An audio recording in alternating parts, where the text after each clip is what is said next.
আজকে চলে এসেছি গঙ্গা নদীর তীরে। দেখতেই পাচ্ছেন একটি ছেলে দড়িতে চুম্বক লাগিয়ে গঙ্গা থেকে পয়সা তুলছে। দেখি আমরা পয়সা পেলো কিনা।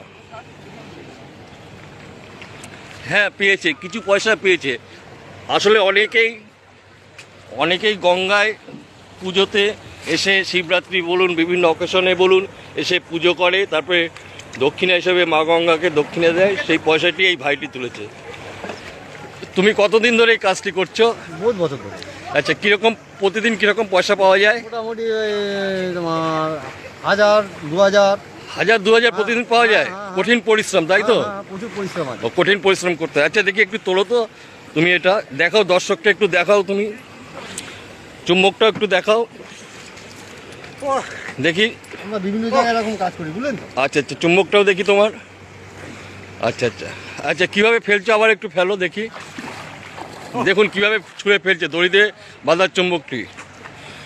কঠিন পরিশ্রম, অথচ বুঝতেই পারছেন ইনকাম করতে গেলে প্রত্যেকেই আমাদের কঠিন পরিশ্রম করতে হয়। ঠিক আছে, ভালো থাকবেন, আবার দেখা হয়ে যাবে কোনো একদিন কোনো এক সময়।